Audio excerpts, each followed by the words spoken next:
was going to be beginning COVID the following year. He had already begun. And would you want to be involved? And that was the beginning of a lot of really amazing things for me. And it's really cool to be back here in this space, continuing that mission, which I just learned about that. On that side. All right, here we go. Does everybody have a source sheet? So I want to dedicate this shiur, Love the Stranger, to David Rosenthal of Open Orthodoxy Explained. David Rosenthal is somebody who gives people like Rashul and myself a hard time sometimes. He follows everything that we do. And he may be watching this, and he may watch this very video to find me saying something which he will object to. And he posts and he writes about it. And the reason I want to dedicate to David Rosenthal, Rabbi David Rosenthal, is because I've sometimes written things and posted things talking about how the mitzvah to love the stranger is a biblical commandment incumbent on all of us today. And loving the stranger, and we're going to unpack that, but I believe, and I'm pretty clear that the sources, the Torah teaches, that loving the stranger is a very broad command. It's not a narrow halachic command towards a certain type of person. It's a very broad command towards a lot of different kinds of people. And David Rosenthal always yells at me and says that I'm doing horrible things whenever I say that. And so I'm dedicating this learning to him tonight because I'm going to prove him that he's wrong. And and I hope he watches it, and I hope he knows that deep down I believe that he thinks he's doing the right thing for the Jewish people, and those who oppose this kind of Torah are coming from a good place somewhere deep down, but they're misguided. And what I want to show tonight is how loving the stranger is one of the most important and relevant mitzvot in the Torah and today. So, in that spirit, David, enjoy. Hope you're watching. We're going to start from the beginning. Loving the stranger, right? V'ahavte tagir. The Gemara in Bava Metzia tells us that this mitzvah appears at the end of this source 36 times in the Torah. Okay? 36 times the mitzvah to love a stranger appears in the Torah. Now, if you study the Torah a lot, and in rabbinical school, we were studying the laws of kashrut, right? That was a whole year we spent studying the laws of kashrut. Anybody guess how many times the laws of, let's say, meat and milk, right? A big, essential part of kashrut. How many times that appears in the Torah? Three times, right?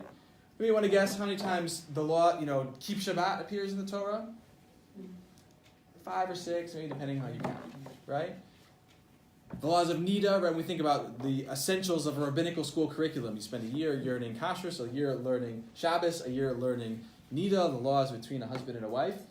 Those appear, there's a parsha maybe dedicated to those laws, right?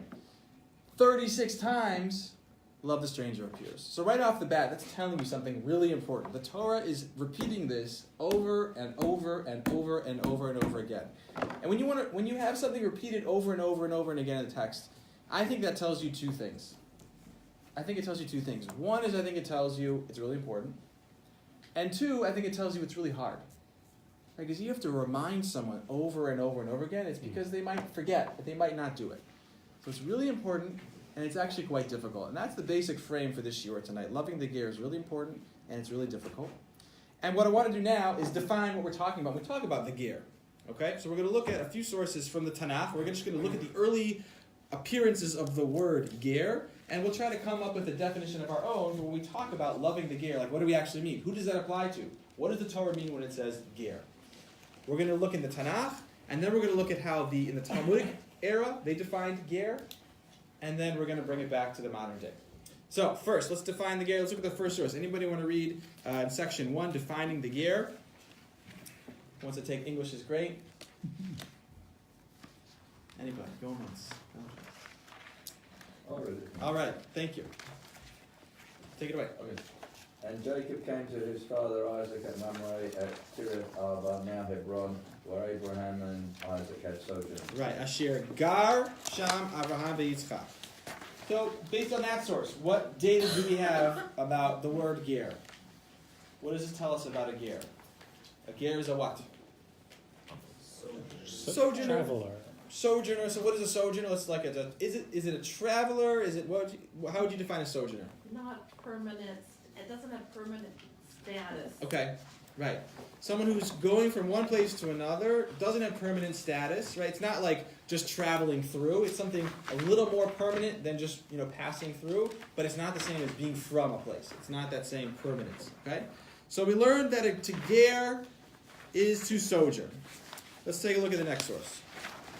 This comes from a very important story about strangers and how we deal with strangers. This is from the story of Lot. And let's give ourselves a little bit of background. Who was Lot and how did he get to where he lived? Where did he live and how did he get there? He lived in, well, first who was he? So, Avram's nephew, and he lived in Sodom. And what was his background to Sodom? Was he from Sodom? No. Right? He had come with Abraham. come with Abraham, and then in a certain way they parted ways, right? Sodom is an urban center, a very lush, very fertile place. He settles there, good land there. He's living in this city of Sodom. And we're going to see this word again up here, and let's see what more data we can get from it. Elliot, will you read the next source? But they said, "Stand back, the fellow," they said. "Came here as an alien, and already he acts the ruler. Now we will deal worse with you than with them." And they pressed hard against the person of Lot and moved forward to break the door. Okay. So what do we learn about that? Ha'echad ba lagur, he came lagur, v'ishpot shafot, right? And now, ata, he wants to do this act of judgment. So what can we glean about the word ger from this source?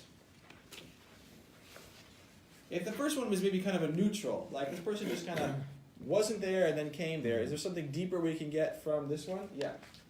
There's an extra word, ish, here. It's translated as against the person of Lot, but the Hebrew says, ba'ish balot. They pressed hard against the person against Lot. And an extra ish, just shaken in Torah as if from a salt shaker, is there to show that it's a capital ish. It's an important person. They're incensed, not just because he's being all judgy-wudgy. They're incensed that he is a ger and he presumes to be important. The Okay. ger and the important are opposites. Ah, very nice. Right? So they're judging this person because you are a ger and you're doing something wrong because you're judging. Right? Gers shouldn't do that. And they shouldn't be important in any way, let Right. alone open their mouths. Gerim should not be an ish. They should be just silent, nobodies. Instead, you're trying to be an ish. You're trying to be an important person and having these ideas and doing these things in the town. So what does that tell us about a ger? Yeah? Well, I think that maybe the operative word is ba'lagur. He came. He's not of the manner born, so to speak. Right. He came from outside and he's telling us what to do. Right, and so he came from the outside and there's a hierarchy, right? So someone from the outside who should be lower than the people who are from the inside, okay? So it's someone who traveled in, someone who has a kind of a lower social status, right? Second-class citizen. What's that? Second-class citizen. Second-class citizen or maybe not even citizen at all, right? Just a lower, non-citizen perhaps, right? It's definitely on the lower power status. Okay, and let's look at the third source. This is with Avram, and it's so interesting to note that this narrative of ger, right? This is replete throughout Bereshit. In fact, well, let's read the source and I'll say a thing about it. Final source will be this one. And he said to Avram, "Know well that your offspring," this is God speaking to Avram about what's going to happen in Eretz Mitzrayim. Ki ger yeh zarecha beretz lo lahem, ve'avdum ve'inu otam arba me'ot shana.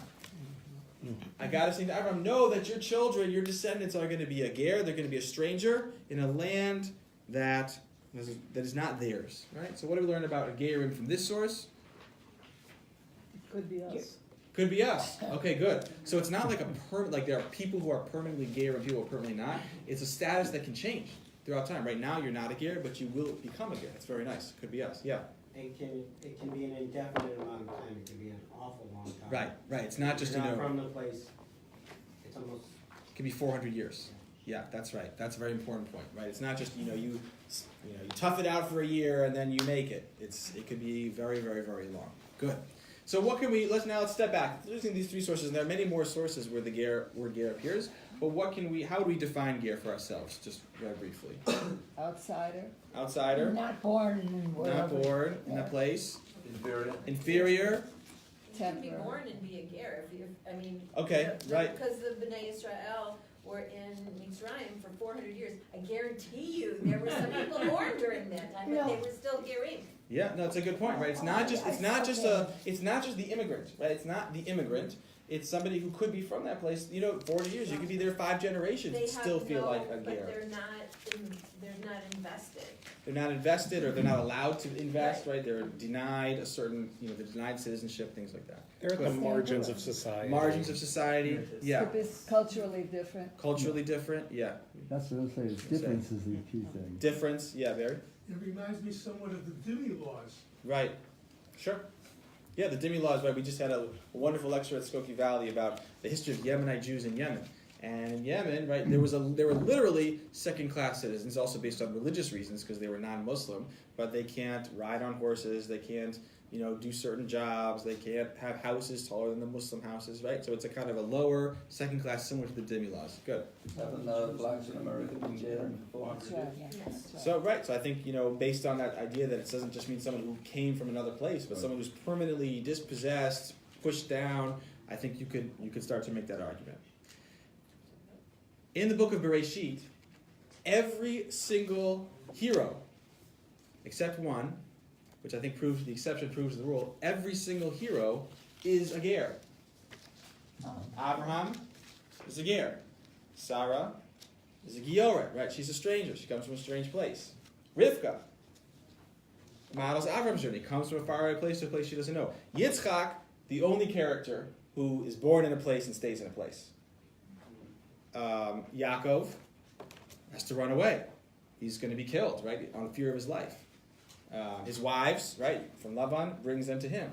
So every single hero in Sefer Bereshit is a ger. I think it's very powerful. No hero is born in a place except Yitzchak, is born and lives and dies in a place. Everyone's moving around, subject to the whims of different groups and societies, running for their lives, running for different reasons. It's replete throughout the Torah. So what does this mean to us? All of our heroes are gerim, all of our forefathers and foremothers. Then, of course, we're born as a nation as gerim, right?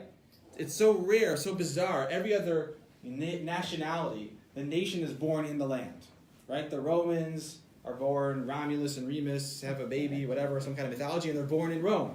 Native Americans, are born from the mountains and the skies. Like the mythology of every culture is very much saying, I was born in this land. The Jewish narrative of where we were born, the story we tell, is that we were born somewhere else.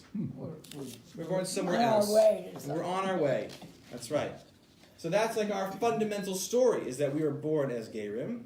And because of that, because of our patriarchs and matriarchs, and because of our national story, something happens. If you look in section 2, what the ger means to us, as a result of those forefathers and foremothers, and as a result of our national origins, the Torah tells us something. It tells us 36 times, you can't harm a stranger. V'ger lo toneh. You shall not wrong, you shall not oppress him. Why? Because you were strangers in the land of Egypt. Don't afflict any widow, don't afflict any father's child. Then verse 22, very important. If you afflict them in any way, if they cry at all unto me, I will surely hear their cry. So what do we learn about gerim here? There's a last data point. A theology of gerim. What do we learn here?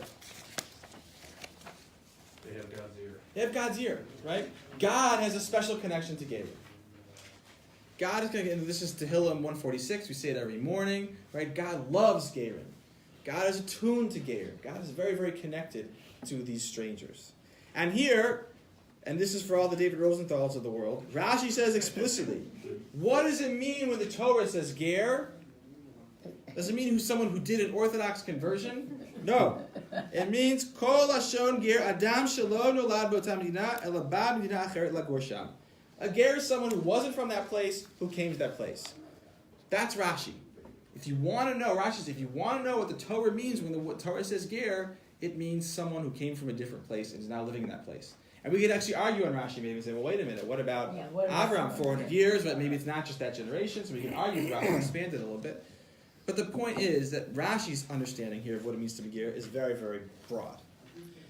Turn the page over to the next section. This is a cool thing. These are the shoes of, I think, Tutankhamun. What does it say on I might have cut it out. These are the Pharaoh's shoes. I think it's Tutankhamun's shoes.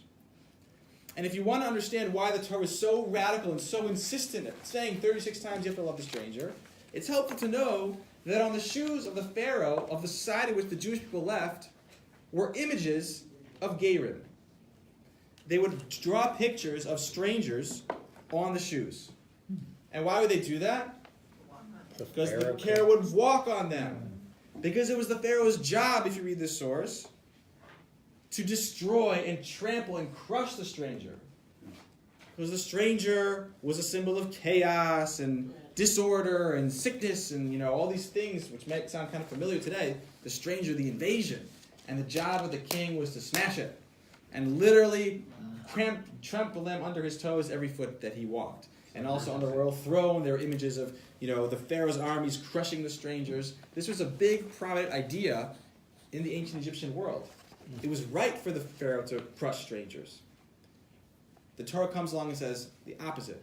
You gotta love the stranger. And it says it 36 times because they're used to a society where crushing strangers is the ideal.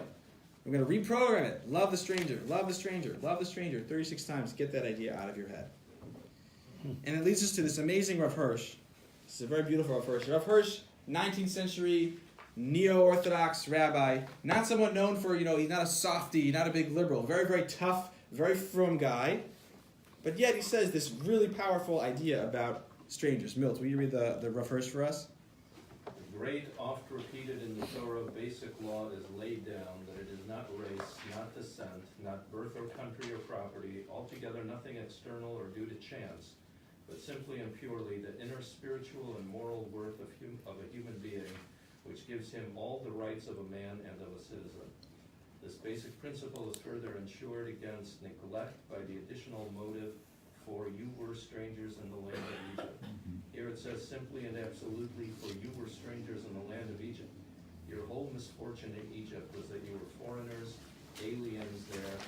As such,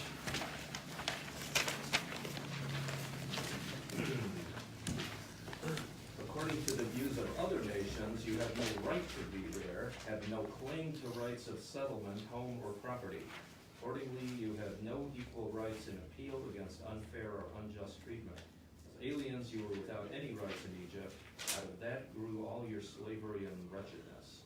Therefore beware, so runs the warning, from making rights in your own state conditional on anything other than on that simple humanity which every human being as such bears within him. With any limitation of these human rights, the gate is opened in the whole horror of Egyptian mishandling of human beings. It's hard to say it better than Rav Hirsch, right? Hard to say it better than that. Okay. Is everyone on board? Torah, ger means migrant, someone from a different place, someone who came to a place, was vulnerable. Torah tells us not to hurt them because of our own history. It's sort of the ethical imperative, not just for our society, but for Rav Hirsch, for any society. The ethical bar to judge a society based on is how they treat the stranger, right? We good with that? Any questions, comments, challenges? Yes? Well, that phrase that this gentleman read about making rights in your own state conditional on anything other than on the simple humanity which every human being as such bears within him, doesn't that pose a direct challenge to the state of Israel, the right of Jews to immigrate? No one else except Jews has an unconditional right. So I mean, this gets into the question of human rights, and I think there's a difference between human rights, which are universal, and the rights of a citizen in a state, right? So, for example, you can have as a citizen, I have the right to vote. That doesn't mean that every person should have the right to vote in the state, but I think there are some basic human rights that he's talking about here that need to be protected. As a citizen of a state, you have the right to, all kinds of things that are given the laws of the state. So I think he's talking about this sort of basic human rights, and then there's the rights according to a state. So I think with Israel, who gets to be a citizen, it's not every person doesn't get to be a citizen of every single state. That would break down what, when we could talk about the value of states and should there be states. But if you believe that states are sort of an important function and have a role, then not every human being gets to be right in that state. So, yeah. I always had trouble with the phrase, the stranger you shall not wrong, for you were strangers in the land of Egypt. The implication being, if we weren't strangers in the land of Egypt, it would be okay. Uh-huh. So the way I read it, the way I understand it is, you of all people. Of all people. You of all people. Right. Because you were strangers in the land of Egypt. Come on, give me a break. You were strangers Yeah. because you were strangers. Yeah, It's a that's kal nice. v'chomer. Yeah. I think usually it's saying that because it's saying that you should understand it. That's right. You should understand, maybe that's what you mean. Yeah. But I think, shouldn't no one should do it, even if you don't understand it. You still shouldn't do it. Right. Yeah. 1, 2. No, I'm just agreeing that you have a historical memory Right. of how you were ill-treated. Right.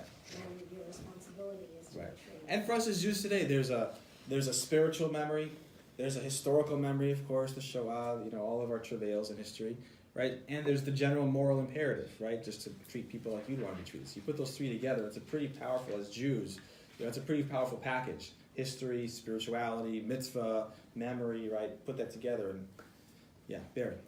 It seems to me the Jews didn't want to assimilate into the Egyptian religion or culture. They wanted to remain separate. They wanted to do, their own thing, so to speak. They didn't want to assimilate. Even though they were there for a long time, they were actually praised for that. Right. It was some debate in the sources about whether they assimilated or whether they not, or what they kept and what they didn't. But yeah, they definitely they retained their identity at certain core levels. They certainly retained their core identity as different from. Yes. Last comment, then we're going to move on. Yeah. So it's important to remember that the Enlightenment and during the French Revolution, one of the issues was what were the rights of Jews and other minorities in the state of France.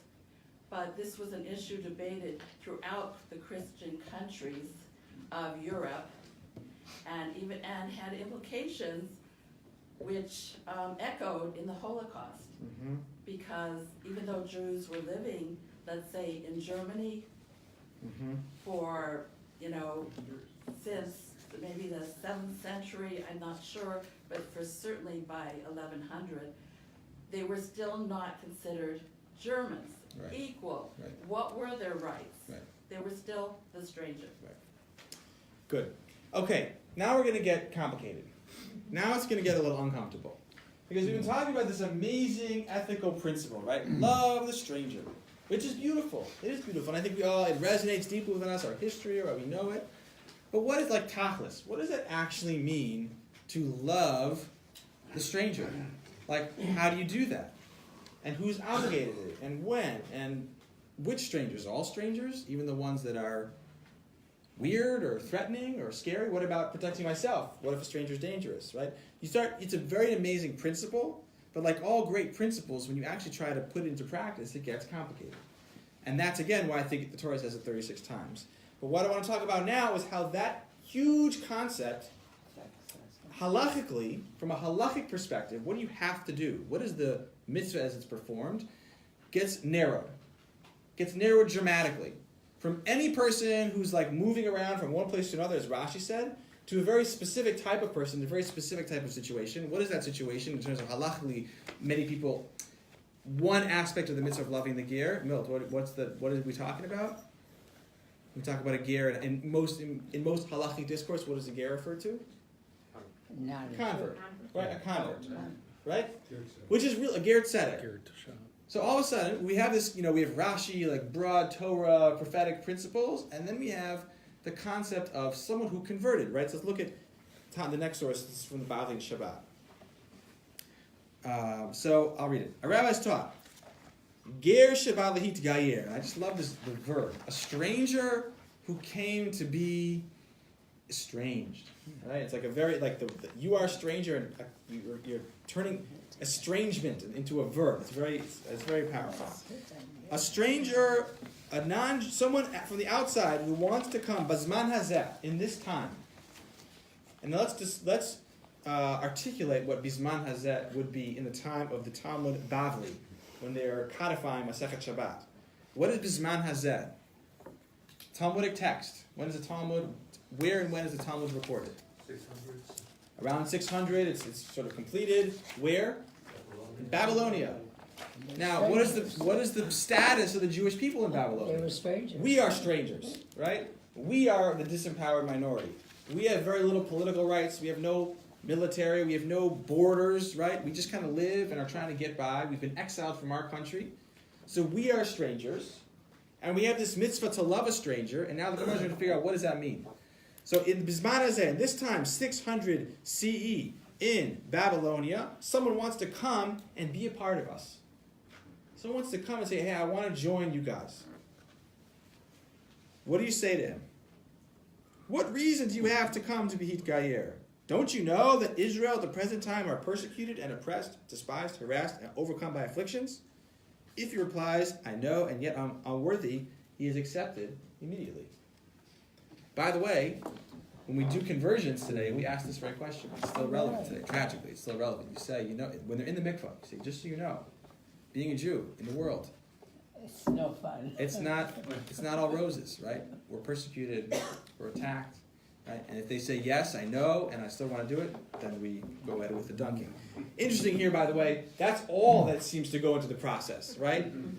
What happened to the year of classes, and you have to start wearing a skirt and move to this city and do all this? Like, it's like, no. You tell them, hey, it really sucks to be a Jew. They say, yeah, I know, but I want to do it. Okay, great. Interesting, right? Into the why pool. do you think that's the main? Why is that the essential question? Why do you there's nothing about God. There's nothing about halachic life. Why do you think that's the question in Babylonian 600 CE? Yeah. Well, presumably they're saying, well, you're not going to do this for a profit. Right. You've got a tough life ahead of you. Yeah. And that's sort of the key question. If it's clear that they're not trying to get something out of it, then they must be sincere. They must want it, and if they understand it, then we accept them. Yeah. What else? Well, it's also, like you said, it's the historical reality. They're living in Galut, and that's overwhelming. The temple's been destroyed, and it's still the greatest, until the Shoah, that's still the greatest. So that informs all of the thinking. That's the dynamic, the fancy, the lachrymose theory of Jewish history. So they were living it. Yeah. It's all service. Are you ready for this? And of course, I don't think many modern Jews would accept that it's all service and is bad. But this makes sense in that time. Yeah, this is the only question. You're living a disempowered existence. Right. In the middle of Babylonia, you're subject to the whims of the rule. I don't know who the ruler is, the Babylonian king, right? All kinds of terrible things are happening around you, and someone comes along and says, "I want to be a part of you." How do you feel about that, right? Is this person crazy? Are they trying to pull something? Do they understand what they're doing? There's probably a lot of fear, right? What does it mean to love the stranger when you're a stranger? What does it mean for someone in today's world? Like, does a Syrian refugee have the obligation to love a stranger? I think it's an interesting thought experiment. If you are already on the margins in your society, if you are really, really on the margins, pushed down, no power, what's your responsibility to those who don't have power? What's your responsibility to those also on the margin? That's, I think, what the Jews were dealing with. But they weren't willing to give up on the mitzvah. It would have been crazy to say to a Babylonian Jew, any person who's wandering through town at any time, you have to go out and help them. Because they're just trying to survive. But they said, okay, we still are not going to let go of this amazing, important spiritual principle. We're going to circumscribe it and apply it to the one place where we do have control, which is over Jewish identity, who's Jewish and who's not. We're going to let people in, and then once we do let them in, that's where we're going to kick in this mitzvah. And that's why most of the halachic discourse about how you love the ger is about how you treat the convert, which is really, really important. Because converts, within a Jewish context, are incredibly vulnerable. They don't have family, right?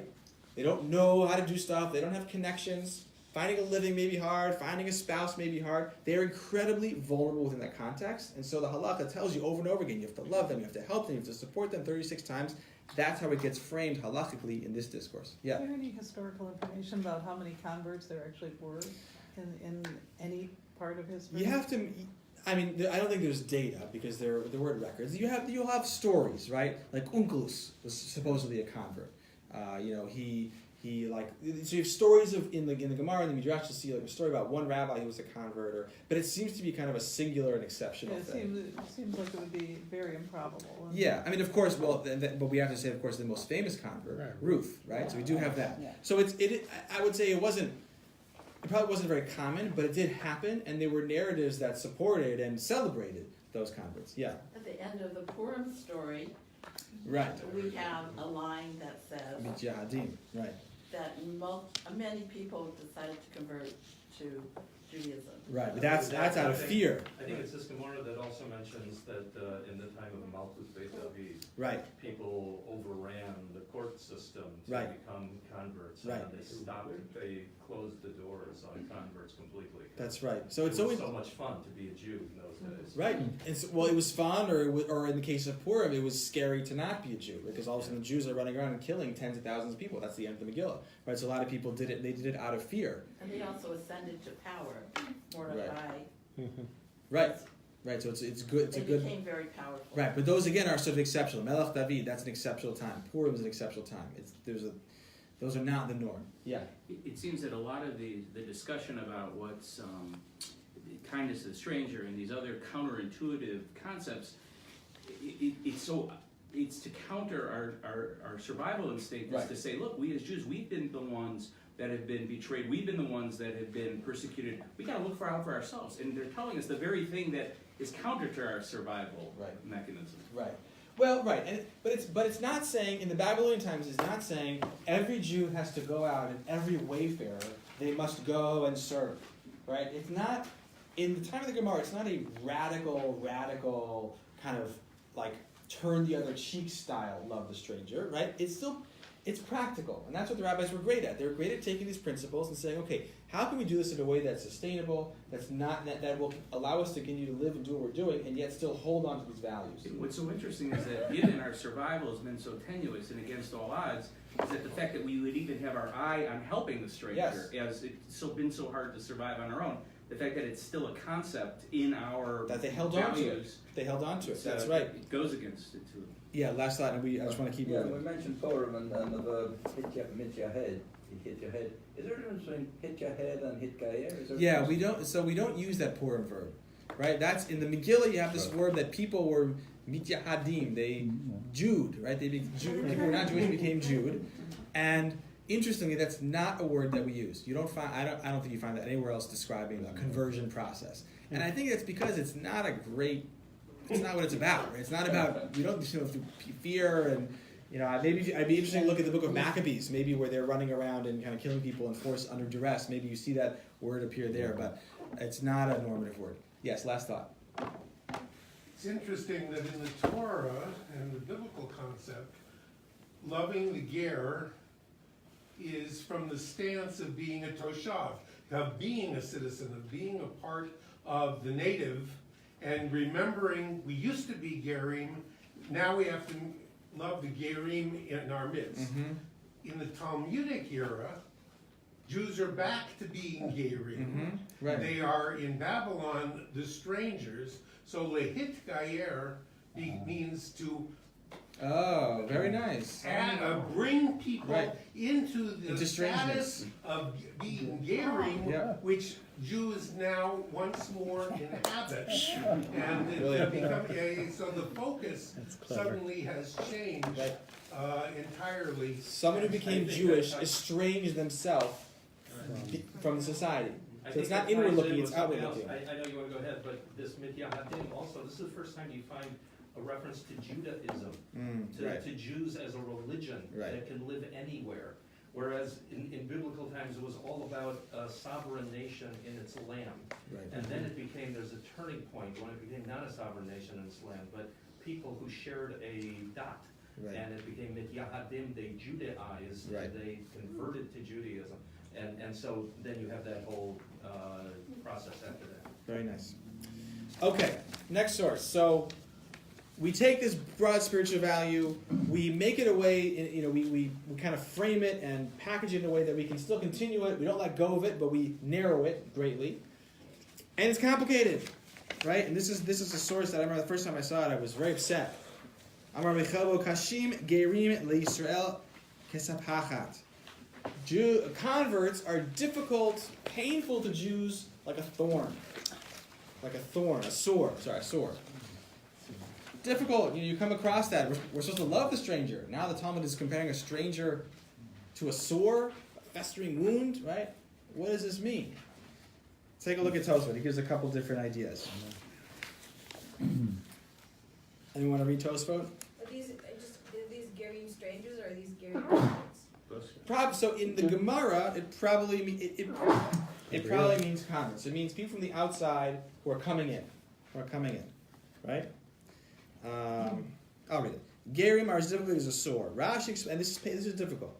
Rashi explains because they are not knowledgeable regarding mitzvot and they bring punishment, and also because Jews learn from their actions. So what do Gerim do?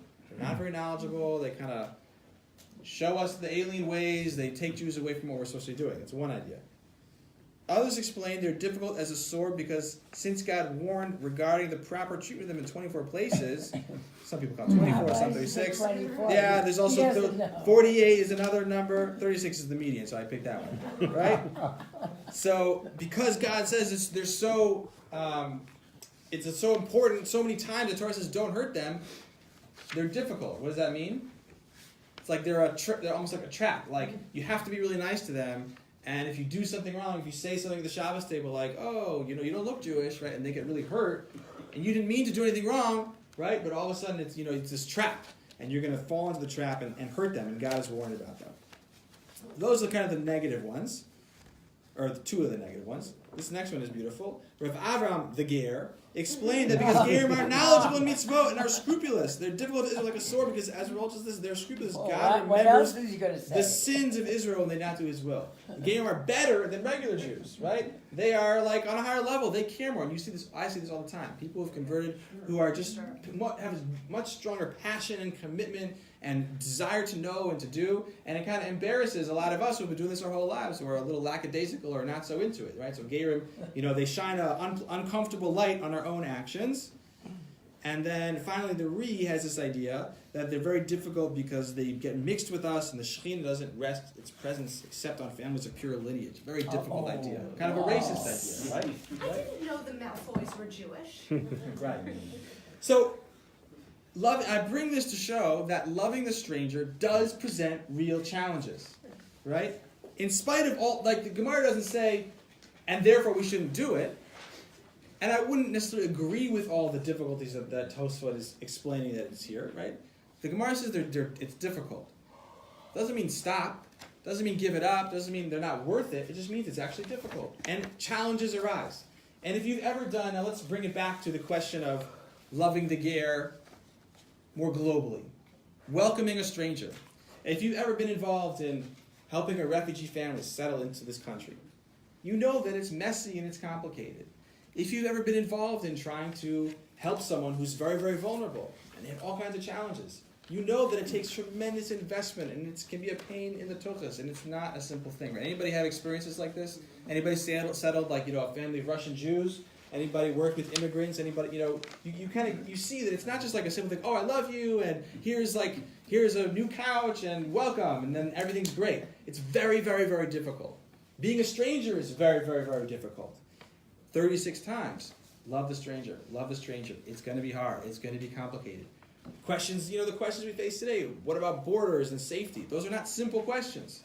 Love the stranger. Don't give up on it. It's really hard. Love the stranger. Keep doing it because it's difficult, because it's complex.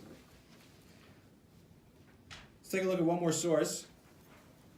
Before we go about one more source, let's bring it to today, right? What have we seen?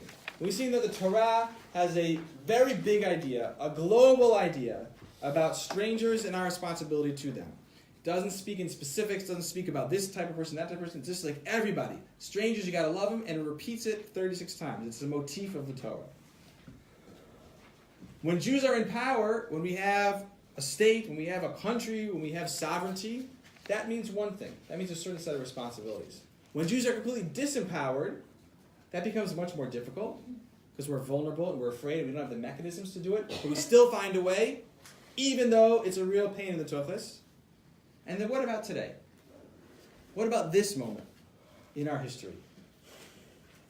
Does the Gemara's understanding of what the mitzvah, the Gemara's definition of it, limit us? Does loving the stranger only mean what the Gemara meant? So the Chafetz Chaim wants to say no. Chafetz Chaim, the last source, and I think he's still living in tremendous oppression and disempowerment, but he's maybe foreshadowing or looking towards a future where Jewish power and Jewish sovereignty is in a much different place. He says it's a positive commandment to love the stranger, as it says, you shall love the stranger. And this is an additional commandment on the commandment to love your neighbor as yourself. For a ger, convert, is included in Israel. Okay? And God loves the stranger, as it said, God loves the stranger to provide bread and clothing. And it says, and you know the soul of the stranger. And the meaning of a stranger here, this is the Chafetz Chaim. This is not some liberal Tikkun Olam rabbi. This is the Chafetz Chaim, from Cyril Meir Kagan, right? A stranger is one who comes from a faraway land and a different city to live with us. And how much more so one who converts, right? How much more so one who converts. So he's saying very clearly, stranger is just somebody different who comes around. And if they convert, wow, you really should love them, because that's amazing. But that's not the essence of the mitzvah. To the Chafetz Chaim, the essence of the mitzvah is someone who comes from far away. Which brings us to today. and brings us to this concept of loving the stranger. When I go out, when there was when the Muslim ban was first announced, I organized a Jewish protest to say, you know what, this is not the Jewish way, and I believe this is not the American way to deal with strangers. And I posted it on Facebook, and I wrote, Areini mekabel alai et mitzvat haborei ve'ahavta et hagir. Kind of a Kabbalistic intentional statement that says, behold, I accept upon myself the positive mitzvah to love the stranger. It's a formula you say sometimes before you shake a lulav, or before you do other mitzvot. So I used it to say, I'm doing this mitzvah of loving the ger, and I'm accepting him on it using that language. And David Rosenthal jumped all over me, and he wrote this huge article, and Rabbi Ari Hart is making up mitzvot. He's adding mitzvot to the Torah. There's no mitzvah to go out and say, like people, Syrian refugees running away from genocide and whatever, civil war should be loved. There's no mitzvah to do that. And he's wrong. Because here clearly, the Chafetz Chaim, and here clearly the thrust of our tradition, say the opposite. And though there was a time when all we could do, the only way we could love a stranger, was by loving the convert, because that was the only realm in which we had power, in today's world, where we have a state of Israel, and we have so much power and freedom here in America, it is incumbent upon us to fulfill this incredibly important, perhaps most important, most repeated mitzvah in the entire Torah. And to think about what that means vis-a-vis all the different issues and the politics, I'll leave that to you to figure out, because it is complex. But we can never ever forget what this mitzvah means to us as a people, historically, spiritually, halachically. And it's incumbent on each of us to find our own ways to love the stranger. And that could mean a political protest. That could mean helping a Russian family who's emigrated 20 years ago who's still struggling to fit in. That could mean a whole million different things. It doesn't have to be partisan even necessarily. It just means we got to take it seriously and we got to do something. And with that, our time is up, so I'm going to close, but I'll stick around for some questions. Thank you all very, very much. You were waiting patiently for a question. Say your name. I hate to end on a negative note. Oh. We're bringing Ger down to the present time. Eretz Yisrael and the Galut. There are two different standards for who's recognized and who isn't. Right. They're much more modern in Eretz Yisrael. In terms of recognizing that the conversions in the United States. Yeah, it's a big challenge, a big problem. Yeah. Two possible examples in the early Chumash where when the servant of Abraham comes to Rivka, she apparently follows that notion, and then later on when Yaakov comes to meet Rachel. Right. They're living out that value, and that's what made them Jewish. That's how they knew it was the right one, because they had that intuition to love the ger. Very nice. Thanks, everybody. Yeah, Barry. So I think there's a problem with security in the ger. It tells us in the Talmud that even on Shabbos, if they're strangers, we're allowed to carry a sword on Shabbos for protection. Yeah. But it doesn't mean we don't let them in. Right. We just have to be cautious about it. That's right, and I think that finding that balance and keeping both values, the value of your life and protection, and but without letting go of the commandment to love, and it's a very difficult tension. And I don't have answers for it. I don't have answers for, open borders versus closed. Like these are very complex. These are very complex things.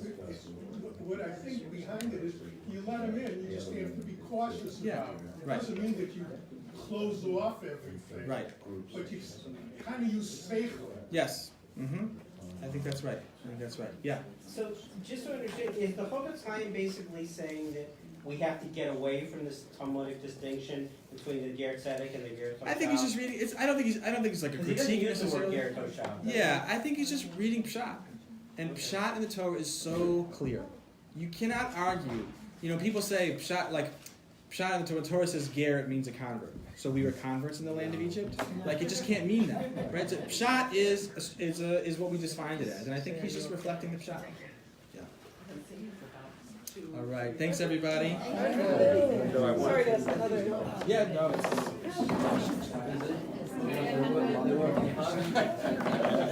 know there's statistical questions. What percentage of converts in some of these marry someone who's Jewish? What I don't know the number. What realistically, are there people who are, I mean, I know there's a, I think a majority, in my personal experience, a majority is because it's I actually think that if they really want to, it's better to actually convert into a family because there's so much without it. So in my personal life, I would say the majority of the people that I work with, in my experience, is doing conversions. The majority of people were involved in conversions. But then we have a significant minority of people who are just on the spiritual path. I think probably more. I would say it's possible. I know my experience, married for like 20 or so, I've been involved. I would say Okay. 15 are for marriage. 15, yeah. I saw more of them today than I did. But that's just my experience. I can't speak, for the broader. I don't think it's a very hard thing to study. No, my daughter is But being married, that also and really committing to it in a deep way is also a shiur. It's not in many ways it can be better, give you a better as long as the family that you're entering is like a family. Oh, wonderful. About Judaism. It's a very good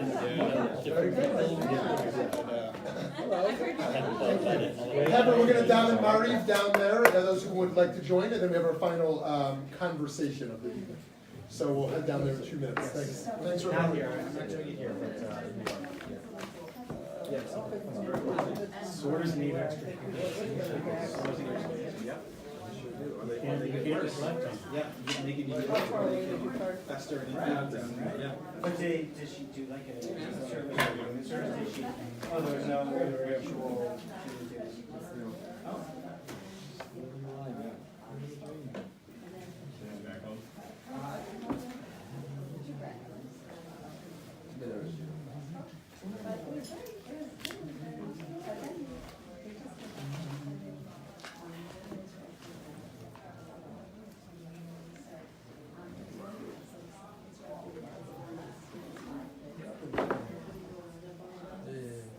Do they live in Israel or they live here?